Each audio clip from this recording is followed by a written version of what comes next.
Okay, so welcome and thank you to my colleagues Fleur and Rhonda for joining us. Fleur is the manager of the Nottawaywin and Mamawi-Kikayak research networks. She's a settler ally originally from Treaty 6 territory, Calgary, living there as well as in Southern Ontario before coming to Saskatoon in 2004. She has an undergraduate degree in English from the University of Waterloo and a master's in interdisciplinary studies from the University of Saskatchewan. Her master's focused on research partnerships and knowledge translation. Fleur has been managing health research projects for over 20 years, and during that time, she's put together many grant budgets. She's been working with Dr. Tate's research team since 2018. And then on a personal note, Fleur and her husband Jeff have 3 adult daughters and a non-binary teenager, and welcomed their first granddaughter just this past Sunday. So congratulations to Fleur, and thanks for joining us today. And we also have Rhonda. Rhonda is the research coordinator of the International Indigenous Health Research Network and supports all of the projects, including the mentorship network, under that umbrella. She is Métis and grew up in McDowell, Saskatchewan. Rhonda moved to Saskatoon in 2002 to pursue her university education. She graduated from the SUNTEP program in 2008 and has worked with Dr. Tate and the team since 2017. She currently lives in Saskatoon with her husband and 2 kids who are 9 and 12. So I'm going to pass it over to Fleur and Rhonda. I'm excited to have them here today because they're good colleagues of mine, and they are pros at grant development, grant proposals, and budgets in particular. So they're here to answer your questions. If you have them during the presentation, feel free to unmute yourself or pop them in the chat, and we can try and respond to those throughout the talk, as well as we'll have some time for Q&A at the end. So I'll pass it over to you, Fleur and Rhonda. Thanks so much.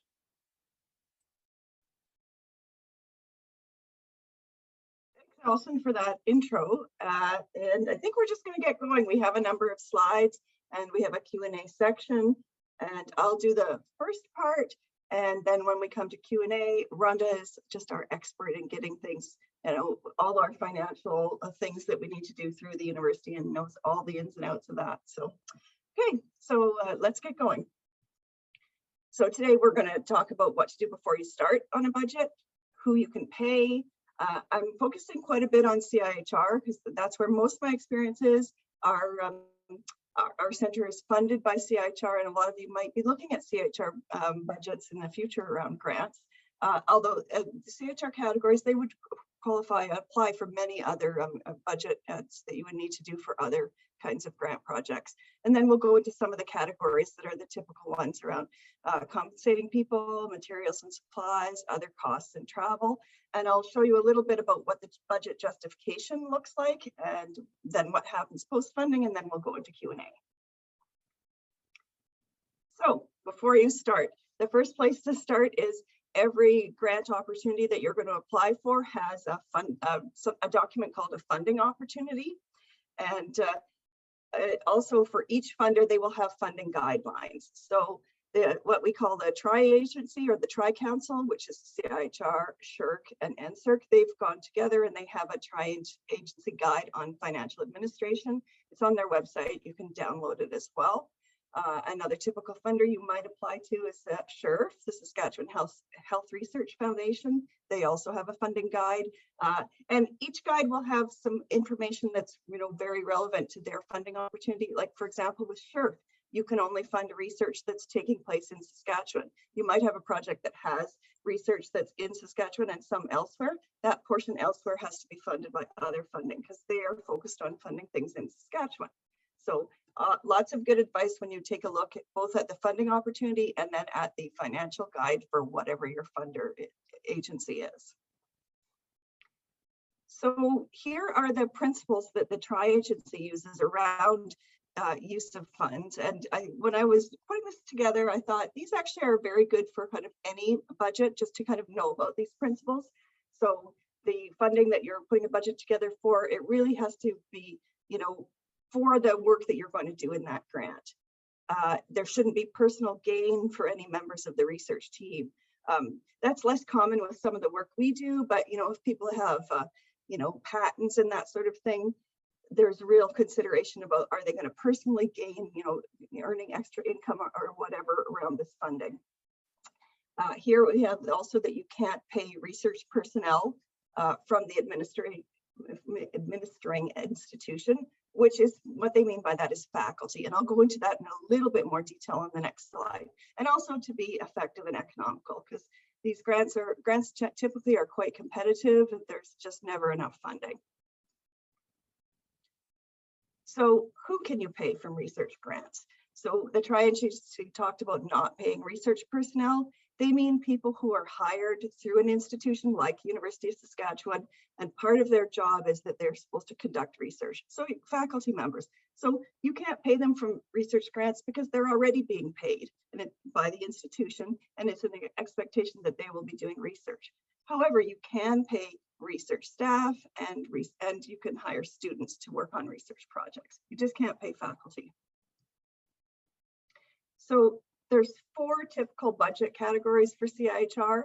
The staff category, which has project managers, coordinators, research assistants, students. So when they talk about students with CIHR, they really mean people that are receiving scholarships or stipends. Like you might hire students as research assistants, in which case you consider them staff. There's also travel. We're doing a little bit less of that now, but hopefully we'll be doing more travel soon. And then the kind of end category of materials, supplies and services, which is further broken down into expendables. So that's your office equipment. And right now, things like computers and such, because they're not overly expensive, those are really considered expendables from CIHR. And office supplies. You might have services for outside things that you need to be contracted to be done, like graphic designers, evaluators. And then there's a category of other, which is a bit of a catch-all. You could fit things in there that just don't really fit anywhere else. So often it'll be around things like different knowledge translation parts. Maybe if you had an Indigenous Advisory Council, you can put those all into other. So quite complicated looking at calculating staff and student costs. So with staff, you have salary, but then you also have, the university calls it, and I guess probably Revenue Canada calls it mandatory benefits. So that's employment insurance, Canada pension plan, and workers' compensation. So you have to pay those by law. You also might offer benefits, health, dental, life insurance, disability. And these things your institution can help you calculate. Graduate students, if you hire them, they may be restricted to only working 12 hours per week. Usually, I think most graduate students are restricted around that since they're supposed to focus on their studies. And of course, many of them will have, some kind of funding that support their studies that have that right in the funding that they have, that they can't do work beyond 12 hours a week. For students, they'll receive scholarships or stipends. Those aren't usually considered income by the government, so they don't have benefits. They just get that scholarship amount. But really, the best advice here is to check what your institution will have information on that. I did put in there a very long link to what the University of Saskatchewan has around research proposal development in terms of figuring out salaries. I know not everybody will be able to get access to this, but we can certainly, make it available from our end.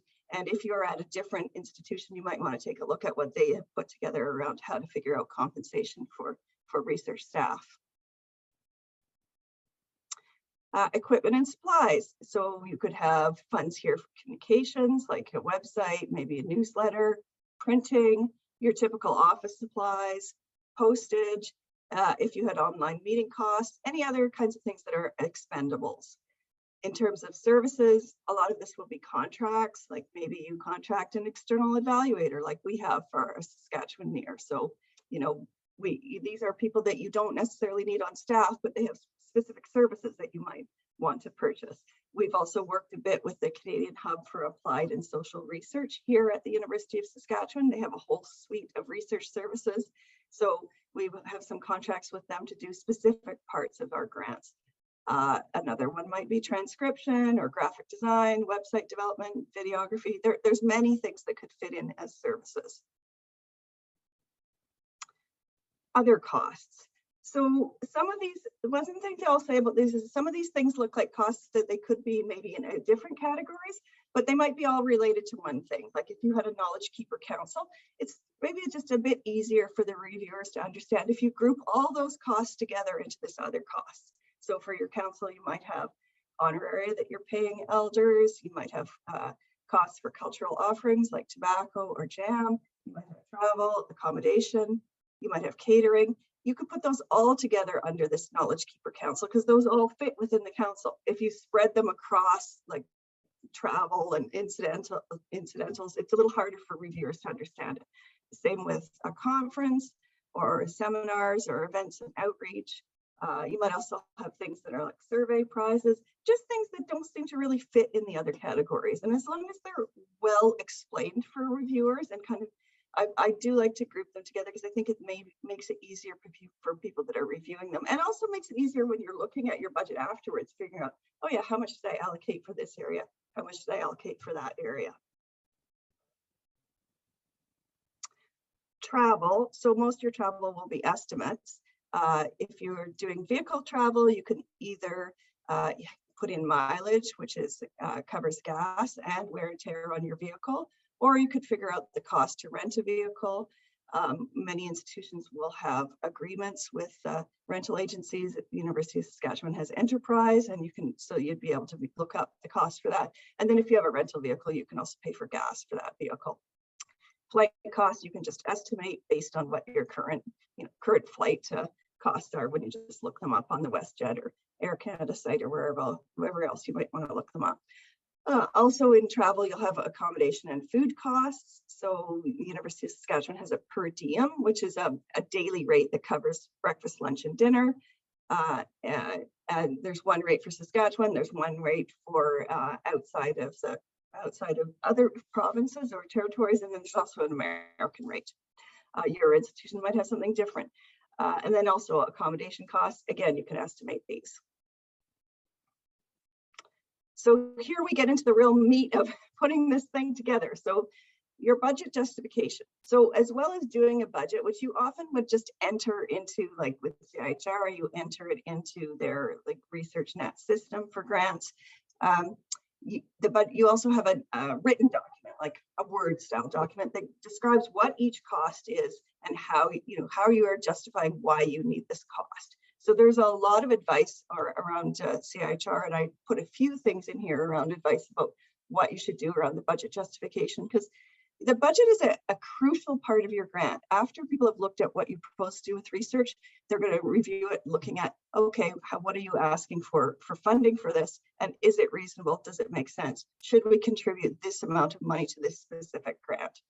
So sometimes you get a grant through and it's approved, but the budget has been reduced because they've had a number of high-ranking proposals, so everybody gets a little bit less money.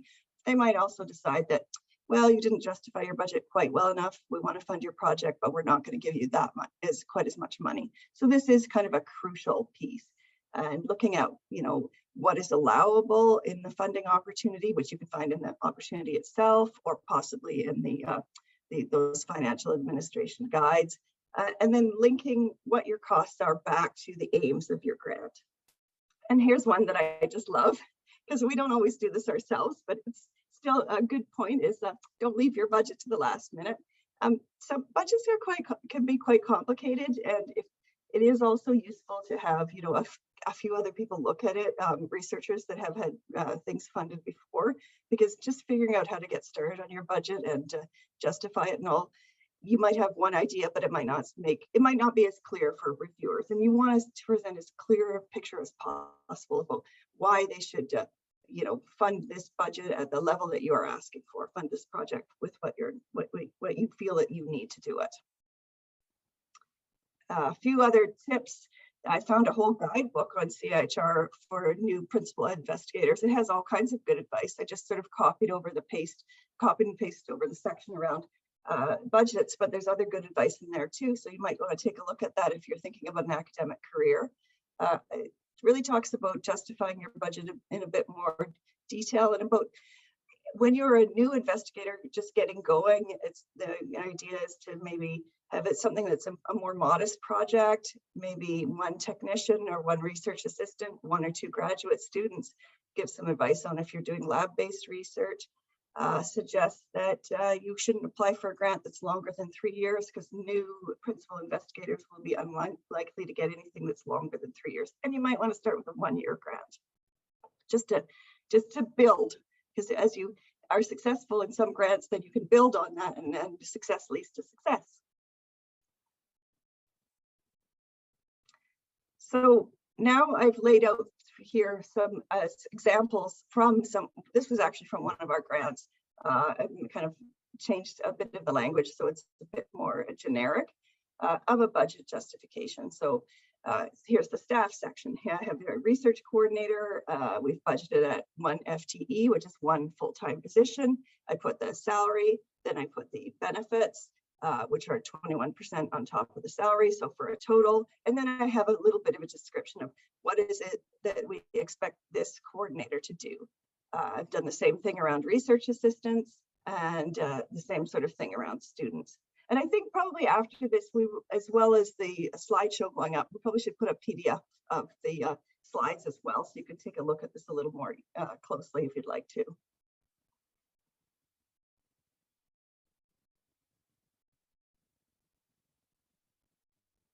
Next slide, Rhonda.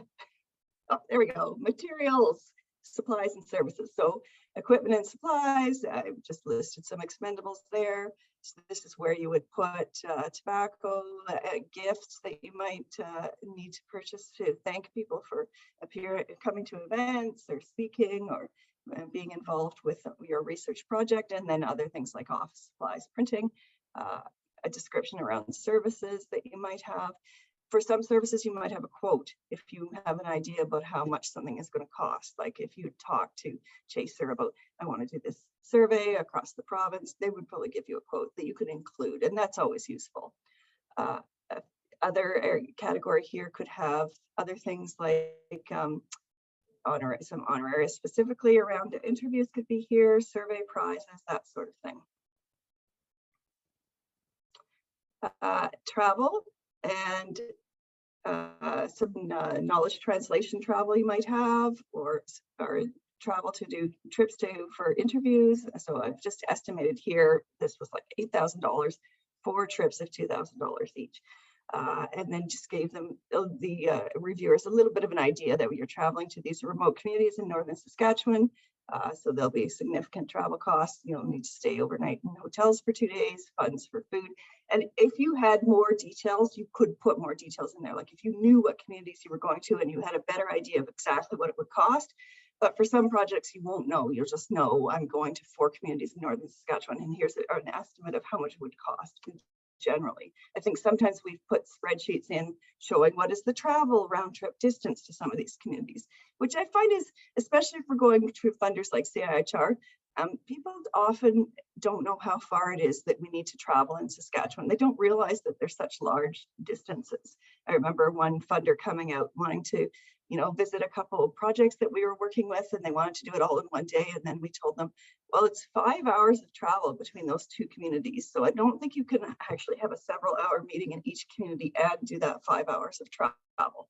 So it's good to give them as much detail as possible. So that in some of your other areas, you might have knowledge translation. Maybe you're doing a documentary or something else, some other printed material. That would be a place to put it into the other category. And then you could also include, if you had matching funds from another, like you have a partner and they have $10,000 that they're going to contribute. You can put that as like a side note in the budget. You don't count it up in your budget because you're not asking for funding for that from CIHR or SURE for wherever you're getting funding from, but you want them to see that here is other funds that you're able to bring to the project. So you've done your grant, you've put your budget together, you've submitted it, you find out, yes, you've been funded. Do you actually have to follow this budget? CIHR is really very flexible in this, and I pulled this from their financial guide. Both you as the grant recipient and your institution are responsible for ensuring that the expenses are eligible. And you don't need to strictly adhere to the allocations of funds that you set out in the application, but you do need to, do that general idea of this is the broad purpose of what the research project is going to be. So really there is quite a lot of flexibility, but yes, you need to do the research that you suggested that you plan to do, but you're funding how you actually, allocate the funding within the budget. Might change a little bit depending on what the circumstances are with your grant. I mean, COVID being a perfect example, we're not doing the travel that we expected to do in our Saskatchewan NEIHR, so we've allocated some of those funds over to other areas.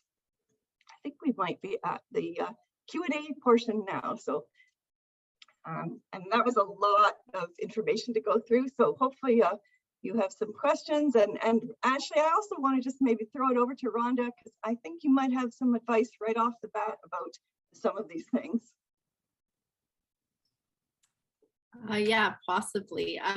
Cindy has put a few questions in the chat to me that I kind of had answered directly to her, but the first question was that if honoraria falls under other, and I had said yes, that it would, that, and we addressed that, and if there was a limit to a knowledge keeper council like budget, and I had said no, there wouldn't be, but we generally compensate $100 per hour. Is kind of what we budget. And then another question was, when traveling, some funders provide for travel time a half time instead of research coordinator claiming a 7-hour travel, a full rate of pay. They get half rate after the first hour of travel, so 6 hours the rate. Is that feasible or responsible to propose? Our research coordinators are full-time, so I'd like under ours, I don't know, Fleur, if that would be, so generally we're still working through ourselves, like our guidelines for travel and whatnot, but I think they would get paid their full pay, correct? Yeah, I would think so. I mean, that's really not so much a budget question, but how you kind of figure out with your staff, you know, how you're able to compensate them for their time. So if we were traveling, we would, you know, ourselves within the NEIHR, we would consider, you know, travel as part of our workday. That said, all of our staff are full-time too, and so don't really get overtime. So if we do, you know, extra hours, we just take some time off later on. So that's really sort of a more internal question for you to figure out with your, you know, with your staff and your organization. Yeah, I think I was thinking more along, if someone is, say, for example, they're doing research that's a 7-hour drive from here. So for example, Sandy Bay or Pelican, you know, that kind of travel can really eat up a budget really fast. So that's why I was asking, is it reasonable or feasible to propose, rather than paying a research coordinator full-time for their travel, that they get a half rate, and then for the times that they're there, I don't know, like what's the norm at the university? You know what, I think with research staff, I mean, at the University of Saskatchewan, it's not a unionized category, and there's a lot of flexibility. I think if it's something that you can work out, if you have a very tight budget, and I think you're talking about when you do have a tight budget, you know, maybe that staff person can also be flexible too. And so it seems reasonable to me. It's sort of a negotiation on what you can work out between, you know, you as the grant holder and your staff member. Okay, yeah, thanks. Okay. Oh, and I see a question here. If someone falls into two categories, like an elder and a consultant. Oh, so I don't know if you're asking where you should put them in the budget or how you compensate them. Rhonda had talked about for our honoraria, when we were figuring out honoraria, we did look at some national guidelines around honoraria, and came up with like $100 an hour. The university actually then released a document after that with basically the same kind of guidelines. So I think this is the kind of discussion nationally. So Just is there more? in, Yeah. just as well, and maybe Rhonda can speak to this, but there's also an upper limit, at least at the U of S, when it comes to honoraria. And so I think it's $1,000 in terms of a single honoraria payment. And so that might also be where you need to kind of sort out, you know, the capacity in which the person is working, because over and above a certain amount of honoraria, I can't remember, it's lower than the $1,000 threshold, but it is taxed as income. And so it may be working with the person that is, you know, and the capacity in which they're participating and what works best for them. And maybe Rhonda, I'll pass it to you because you can maybe speak to that a little bit as well. But it's certainly like a bit of a tricky process for figuring out, if it's over multiple days and that honorarium amount exceeds what that upper limit is or that threshold. Okay, well, how are we going to make it work so that it works best for the person who's supporting the project? Yeah, I think it's a real individual case-to-case basis of how an elder wants to engage with the research. And like, as an elder in residence, there's like roles like that where they would have a contract where they'd be paid, but some elders would rather just, might be working with many different groups and just want to be paid honoraria. But yeah, definitely we've come up with like the tax issues there where they've we've paid someone honorary so many times and they're paying tax then on it. But there is, I know, like if an elder is working on reserve, they can put in for tax exemption, I believe, for that. Yeah, he's both a part of the inclusion team and he's a elder and he wants to be in both capacities and as consultant, and I wasn't sure if I was supposed to like put him twice in the budget or just put him once in the budget. Yeah, I think just once in the budget. Okay. Good, yeah. Or you could, you don't always identify people in the budget too, so you could have a certain amount is like for a consultant and then a certain amount is for elders, and then when you have your funds you can allocate it how it works, and if he fits in both categories maybe you can pay him for both. Sometimes what we've done too is we've hired people on casually when they get over that, above that $1,000 honorarium level. At one point you could do very large honorariums at the university, and then I think the government said there wasn't enough tracking around that and said no, from now on they have to be $1,000 or under, because there were people that were getting honoraria that were like many thousands of dollars. And just to clarify too, you can pay someone multiple $1,000 honorarium. It's just in a single payment. Yeah. It can't exceed that amount. So if somebody does stuff for you multiple times over the course of the year, you could pay them that amount each time. But yes, so that's not the upper threshold. It's just at one time.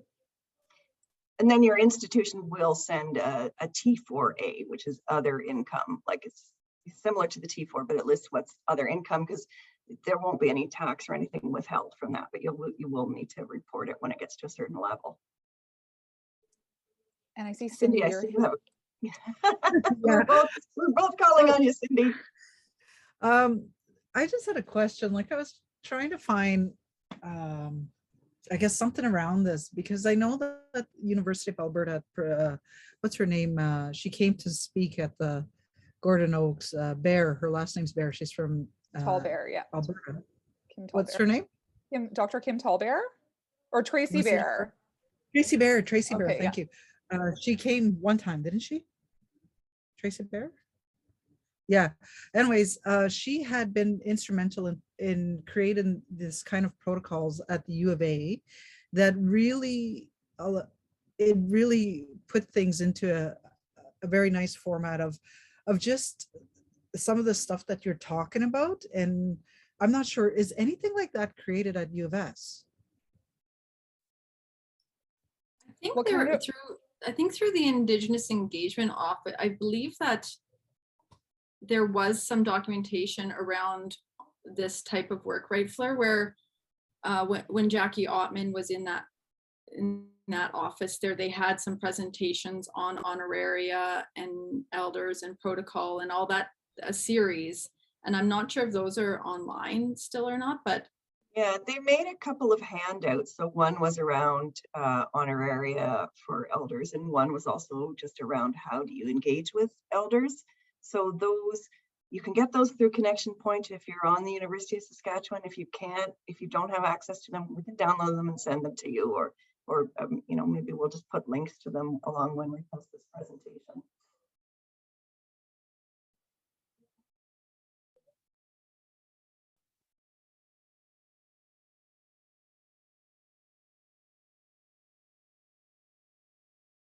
oh, I think Leonard has a question.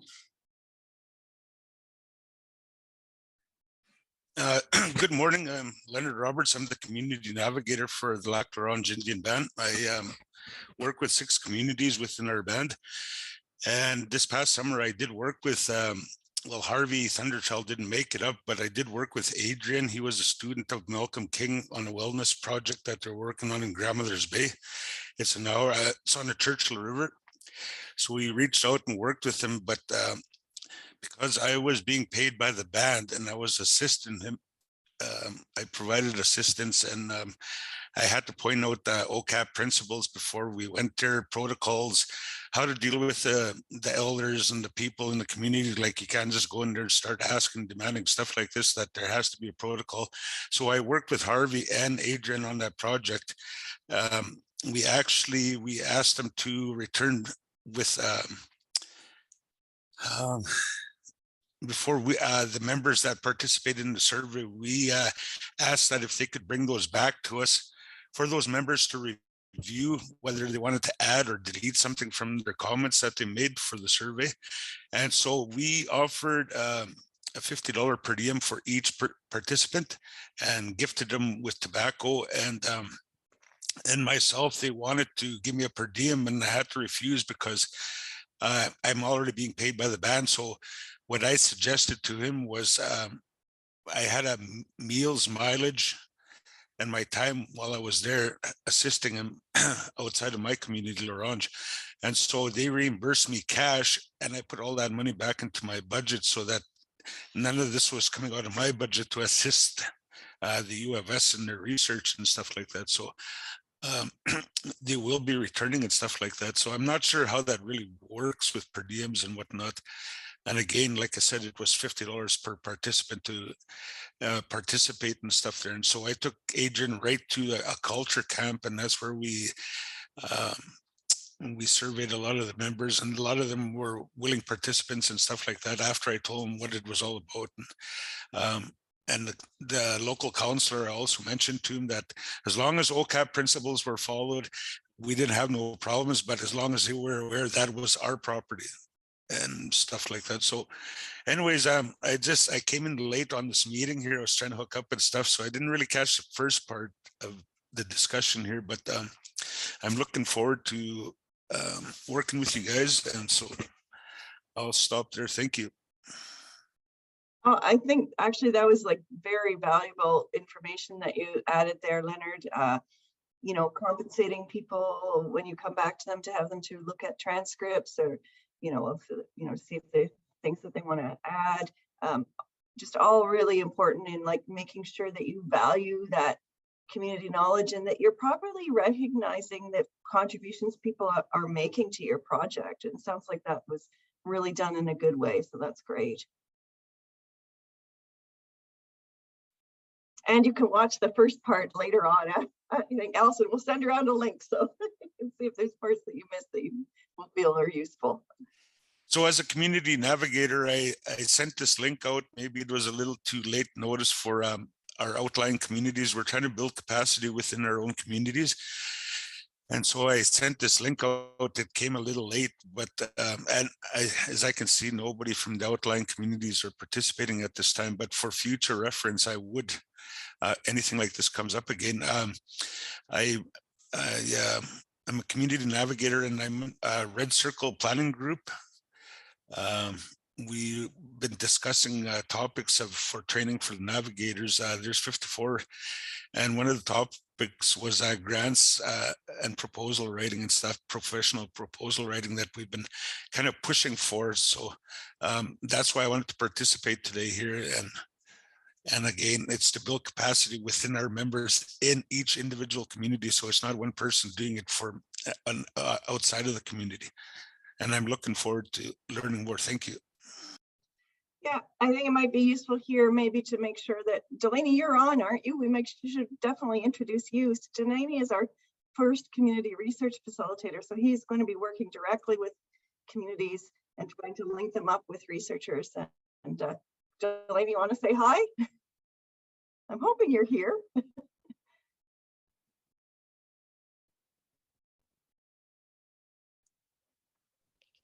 Oh, maybe he had to step away. Yeah. I will say too, maybe I'll share the link in the chat. We have a become a member page of the Saskatchewan NEIHR site. So that would get you on some mailing lists so that when we have other webinars coming up, we try and share them on social media and via, you know, our extended networks as well. But I know we always miss people when we're doing that. So the webinar is being recorded and it will end up on our websites. And so I'll share that link out with the entire group as well. And we'll share it on social media so that you can go back, and Fleur mentioned earlier the slides, the PDF of the slides too. So I don't know if there are other, oh, I see a question in the chat from Cindy. If we were inviting an academic scholar from another university to come and share, do they fall under honoraria or is there a different rate? I mean, maybe Rhonda, you can speak to this. In my experience, it sort of depends. There have been faculty who have a speaking fee and will invoice for their services, and others who would prefer honoraria. And so it just sort of depends. Like sometimes a presentation, if it's like in their capacity as a faculty member, but if they're, you know, a high demand speaker and they have a fee that they charge for those services. We've done both of those things in the past, and it sort of depends and is decided in conversation with that person. So so it's hard, there's no hard and fast answer, I don't think, for that. Yeah, many faculty wouldn't have a speaking fee, but like Alison said, some have such specialized knowledge and are in such demand, and maybe they're, you know, putting their speaking fee towards, you know, other research that they want to do themselves. Not sure. So they will have a fee, but it's all a negotiation. So but you could put it in your budget as like speakers, you know, speaker fees, or you could put it on or either, whatever sort of makes sense. And they're not really looking for that, you know, really fine level of detail when you're putting your budget together. It's more kind of figuring it out once you're actually doing the project. Yeah, and I think, yeah, it is a mixed bag, and some speakers may even request an honoraria be directed towards a donation to an organization of their choice or something like that. And Cindy just asked if there's a ceiling for that. I think we've seen anywhere from like a few hundred to like 1,500. It really varies. And I think it depends on the context. So like I've seen for like speaker fees for conferences where you're charging maybe a registration fee and you're getting some of that reimbursed. If it's all coming out from grant dollars, it may just be like what's reasonable within the budget in terms of the upper limit or ceiling for those costs. So like some speakers, like if they belong to a speakers bureau, like sometimes you have to go through that and it can be, yeah, tens of thousands of dollars. But where I've seen that is more with regards to bringing someone in as a keynote at a conference where there's a larger fundraising effort to support and or a registration fee for that particular event. And I see Delaney's hand is up, and then Leonard.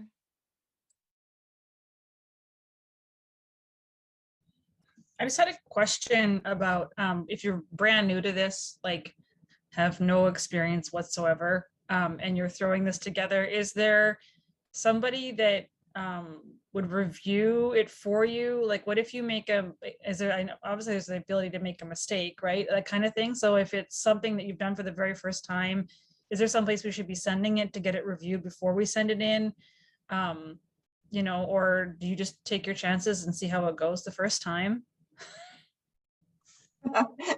Good question. I know for like new academics at the University of Saskatchewan, they usually have sort of some mentorship that's set up, and they would probably have like a number of more experienced academics that they can call on to review things. You for sure need people that have done some of this to, you know, to look at your look over your stuff. If you're a student that's putting something together, maybe you have a supervisor that could look at it.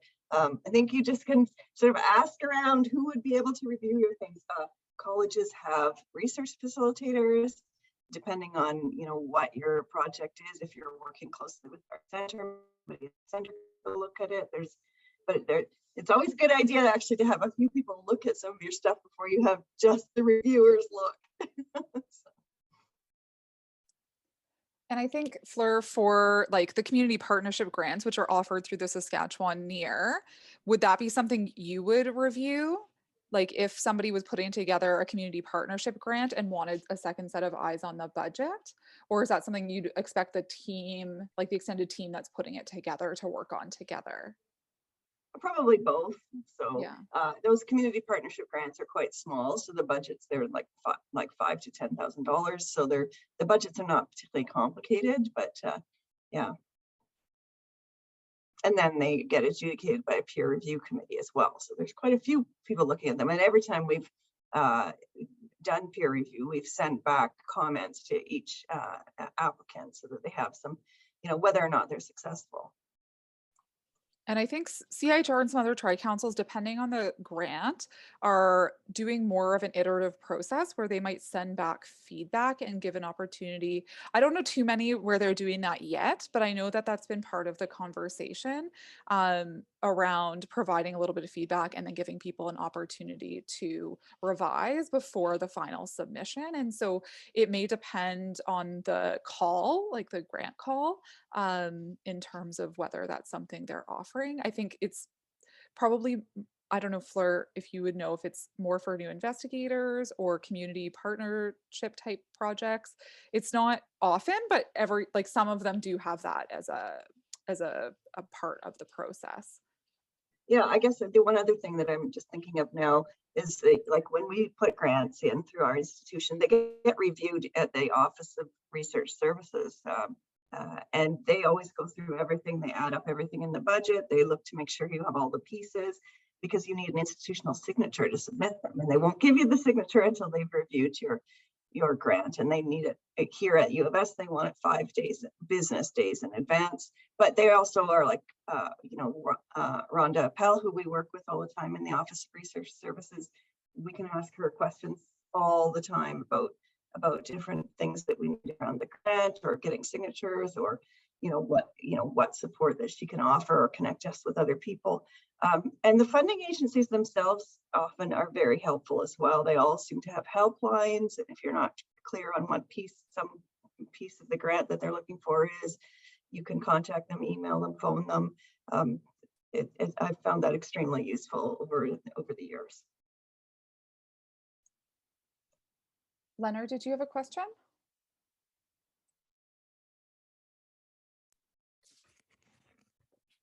No, I just wanted to add something to when I was working with Dr. Malcolm King's assistant there, Adrian, when he was coming to the community for research. Or one of the things I recommended after the fact was he wanted to come back and do more interviews and stuff. And so what I suggested to him was he should find some money to find a local member from any community that he's working with, to have a translator, somebody that's recognizable and respected in the community. And there should be a budget for that, because we don't want anything lost in translation from our knowledge keepers and our elders whose first language is Cree. So, and we don't want things can get lost in translation real quickly if you don't have somebody that's fluent. And another thing I told Adrian Harvey Thunderchild was making sure you do these things prior to coming to the community. Reach out to somebody so that you come in a respectful way, and you're not coming in there like in the past, like GMB. They just recently had a Birchbark canoe return to their community. So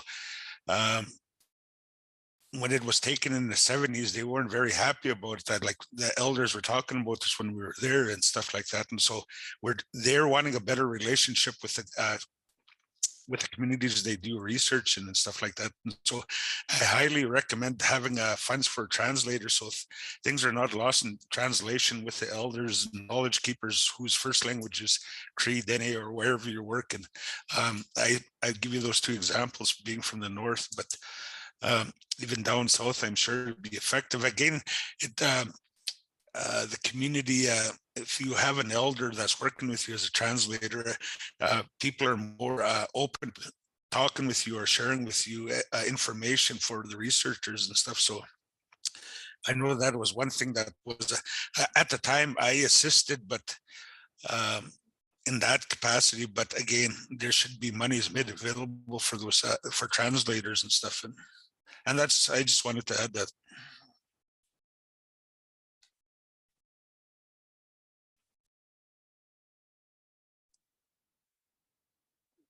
Thank you for that. Fleur, I didn't know if you wanted to respond. To Danielle's question, and also, yeah, Leonard, that was excellent. And another great thing to include in your budget. I see Danielle has put a question in about would this be similar for, you know, a budget around community organizations? Yes, I think so. You know, I have done some grants for community organizations. They might not be, they might not need the same level of detail as CIHR is requesting, but I have actually found that they have appreciated having, you know, well-written grant proposal and budget, and well explained that budget justification piece about why you need these funds, and you know how you're going to use them. Just makes it way easier. I know also from the other side, sometimes being on committees adjudicating grants, if you don't have very much detail, it's actually, you know, it can be hard to, you know, figure out, well, is this project something that we should fund?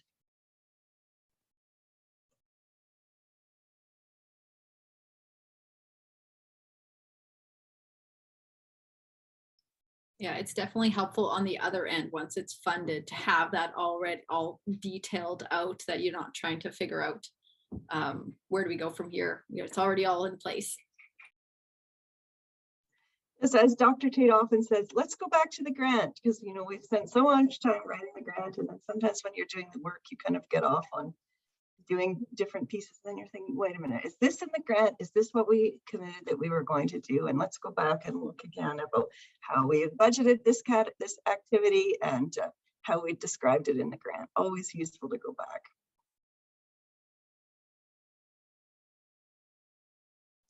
Just give me a second here. We've got a power cord situation. Well, there's Caroline lurking in the background.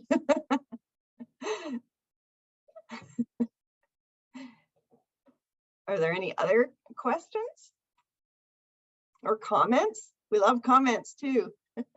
Or other things that you'd like to see webinars on in the future through the Mentorship Network or the SK NEIHR? I found it very helpful. I thought it was really, really informative. I'm excited to look through the slides when we're done and kind of, you know, go over it in more detail. I'm doing the community, putting for the community one. So I know it's a smaller grant, but it's still quite overwhelming as I'm getting back into it. So, but yeah, I know I found everything you had to say was very helpful. And I think it kind of gives somebody a starting point for what we need to include and how much description, but maybe some of that comes with time and experience too.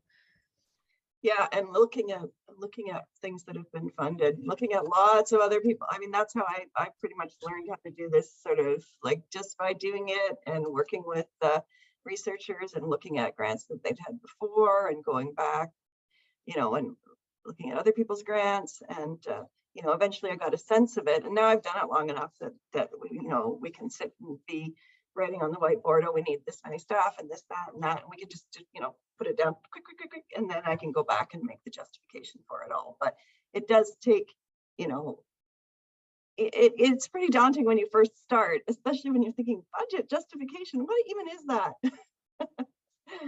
that? Danielle, you have a question or comment? Go ahead.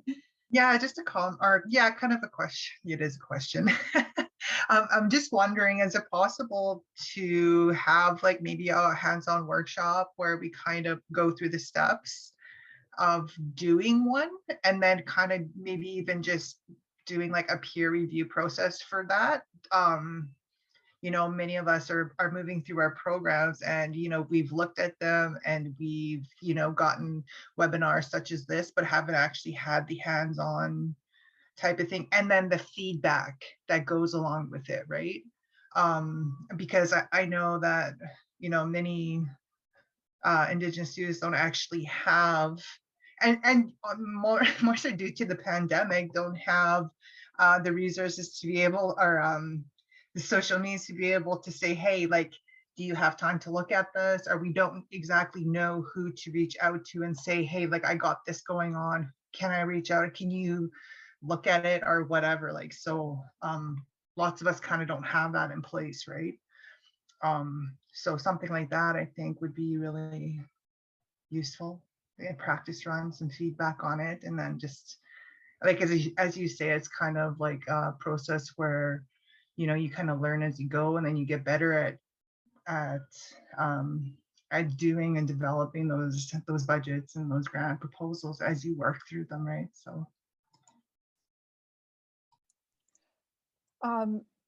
yeah, I think that's awesome. And like I think like we can definitely put some more stuff together and do some hands-on like reviewing and working through you know, if there's a particular proposal or even just like practicing doing some of that stuff. We've got internally a repository of successful and unsuccessfully funded projects. And so to be able to kind of reference that and look at some of the specifics, and even like things that made it through different stages but then were, you know, funded or not funded, because there's like lots of hoops that you have to jump through depending on the funding call, and sometimes there are resources to support those and sometimes there aren't. And then I see the question about templates or examples, and so I think probably hopefully that's something we can develop in particular with the NEIHR, to maybe whether it's publicizing like templates or different pieces of projects. I mean, it will vary based on the funding body and the review committee. But one other thing that we did for the first time this summer with the Public Health Agency of Canada, and maybe we'll look to do again, is it was specific to graduate students and Indigenous faculty, but they work together to review grant applications that were submitted to PHAC, Public Health Agency. And so hopefully that was an opportunity for students and faculty to sit together and go through, you know, those proposals and look at, you know, kind of what makes a good proposal, or what strengthens a proposal, and you know, what does the review process look like? And then, because I think that's good information to have. I've never sat on a grant review committee other than like this, you know, student stipend type thing. So not the big stuff, but faculty have that experience of reviewing, and some of our team as well. And so having opportunities for more of that, we're happy to facilitate as well. Go ahead. I know Rhonda. that I was just going to say, I know that the University of Saskatchewan at one point had a repository of, it was a voluntary thing for researchers to upload their grants for people to see, but there wasn't a lot of uptake with it, I don't think.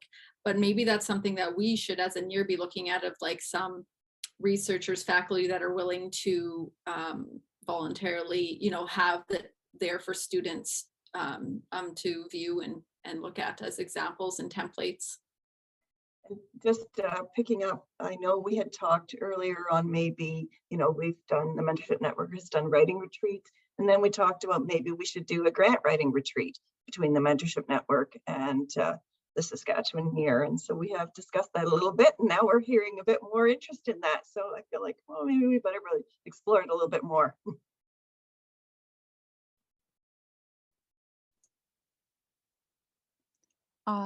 And I think one other thing too is there's sometimes some hesitation depending on the grant or the project around sharing some of those details, because it's intellectual property as well. And so I think sometimes it's around like building that relationship and or like the specific documents and stuff. So it may depend on you know, the group or the person, or even if we blind some of the details so that it's more generic, and being able to share that more broadly, I think that would be something that we would be able to do.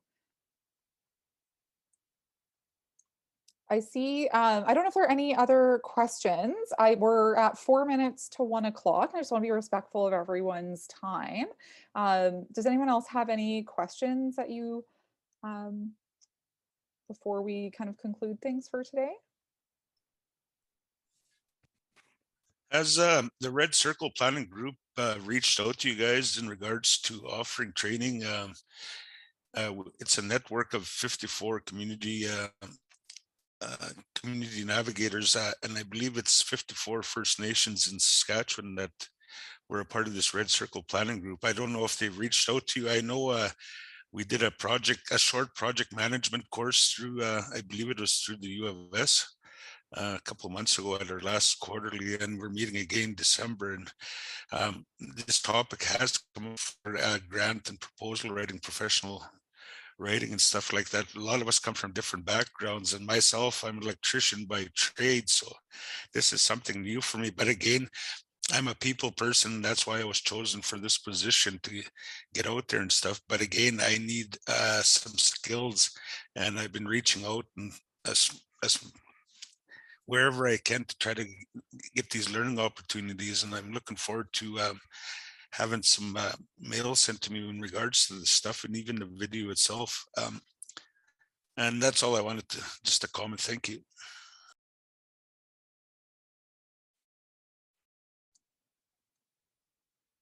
Thanks, Leonard. And I see Jennifer, you've got your hand up. Good afternoon. Thank you for the invite. Thank you, Leonard. I was wondering where I got this from. I am also, my title is Administration Nation Navigator, and I work with all the directors within our First Nation and assist them wherever I can. But really, I'm just an executive assistant to the Director of Operations, or the Executive Director. So if they can't do it, I'm available. So I thank you again, Leonard, for sending me the invite, and I would like to reach out to whoever it is, Fleur or Rhonda or Allison. And I'd like to share that information because our Red Circle manager is Timothy Haywahay. And I'm sure he would invite you to our next gathering in the middle of December, so that you could let all the navigators know what you have to offer and what kind of insight you can give into the grant and proposal writing. I know in my job that I do a lot of grant and proposal writing and to help bring in extra monies. Right now, our biggest challenge is finding bodies to fill the positions that we got the money for. So I don't know if you can help me with that, but It might be a common. Sorry, go ahead. About that in our previous meeting that we had around developing, like, building capacity around human resources. So very interesting that it's come up again just a few hours later. So I don't know if we can help, but you're definitely, you know, it's definitely an issue. Yeah. And I'm it happy would be an to help. excellent resource for our community navigators. Yeah. There are navigators across Canada. Saskatchewan just happens to be the navigator capital because we have 54 navigators within the province. So, well, it's good to get connected up with you. I actually don't know that we have been in contact with you previously, so this is fantastic that you're here today and we're learning more about you, and we'll definitely get you connected with Delaney Passer, our community research facilitator, as well. awesome, thank you. Yeah, thank you. I'm so happy that you were able to join today, and Leonard as well. And I see Ariane, you've got your hand up. Hi, good afternoon, everyone. My name is Ariane Starblanket. I'm from Starblanket Nation. I'm also a community navigator, but also been newly appointed to the Red Planning Circle Group mentorship team. And we've actually had our first board meeting last Friday, and we were discussing possibly developing some sort of I guess, network with the U of S to help our community, to assist our community navigators in developing proposals and grant writing workshops such as these. So it would be great to network with you ladies after and send me your contact information. We do, like my fellow colleagues have stated, we do have our regional quarterly workshop coming up. And just prior to that, we'll have a board meeting. So I think that would be a good time to kind of discuss bringing on, I guess, a partnership with you folks. For a more, I guess, more inclusion to the rest of our group, right? But yes, thank you very much. I learned a lot. And thank you for the invite. Thank you so much for coming. And I think I have everyone's contact information, but if you do want to put it in the chat, because I may not know if it's like, if it's not your first name, last name, feel free to share that either with myself privately or Fleur or Rhonda in the chat. And I'll make sure that we follow up so we can make that connection between our group and the navigators as well. I think that that sounds wonderful. And I know that a lot of that fits into the work. Delaney, I see you if you want to wave to everybody. Delaney's our community research facilitator. And so we've been, as Fleur mentioned, talking about having those like grant development webinars and other kinds of meetings to support those kinds of things. So I think getting to know you guys a little bit better would be wonderful. And we'll work on connecting with you in the next little bit. So I'm really happy that you're able to join today. And we're just after 1 o'clock. So I want to thank everyone for joining today and for all of your questions.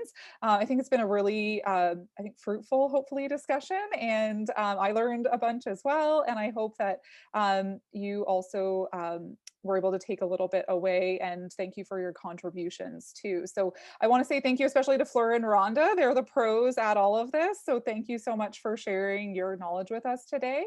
And I'll end the recording. And then if you do have other questions or you want to stay on for a few minutes, you're welcome to. We'll keep the Zoom open for a few minutes.